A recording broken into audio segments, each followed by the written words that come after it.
एक की पत्नी बड़ी भक्त थी। वो पत्नी पर बहुत प्यार करते थे, पर पत्नी गुरुजी की आज्ञा से चलती थी, पर उनको संतों से कोई प्यार नहीं था। वो पत्नी से प्यार करते थे। तो एक दिन पत्नी ने बहुत प्रेम से उनसे कहा कि हमारी एक बात मानोगे, आप हमारे गुरुजी से दीक्षा ले लीजिए, क्योंकि हम दीक्षित है और आप दीक्षा नहीं लिए तो हमारा आपका प्रेम अधूरा। उन्होंने कहा ठीक है, बुलाओ गुरुजी को। गुरुजी को बुलाया और दीक्षा लेने के लिए गंगा स्नान करने के लिए चले तो गाँव के 2-4 लोग मिले। बोले आज ये धोती टांग के कहाँ जा रहे हो? बोले यार पत्नी कह रही दीक्षा ले लो, गुरुजी आ गए तो गंगा से। अरे और वो धोती लेके वापस आ गए। बोले नहीं लेना मुझे दीक्षा। कालांतर में दोनों का शरीर छूटा। तो पति आसक्त होने के कारण उसका मोक्ष नहीं हुआ और वो राजा की राजकुमारी के रूप में जन्मे। ये पूर्व में गीता जी के महत्व में महिमा आती थी, उसमें दृष्टांत आता था, उसका है। और वो पत्नी के प्यार के कारण जहां वो राजकुमारी जन्मी वही हथनी से वो पुत्र के रूप में प्रकट हुआ, हाथी का शावक। अब जब वो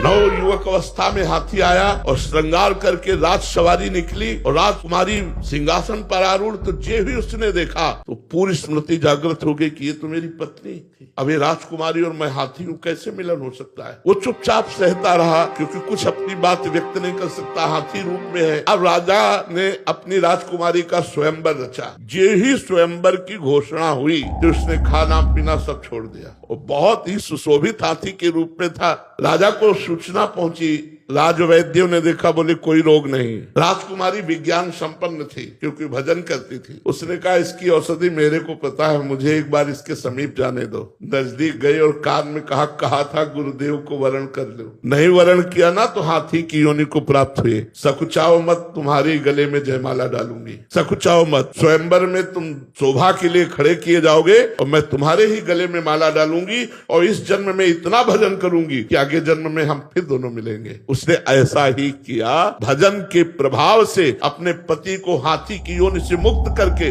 अगला जन्म फिर मनुष्य का हुआ। ये तप और भजन से भगवान के वरदान से संभव है, ना कि अपने प्रारब्ध से।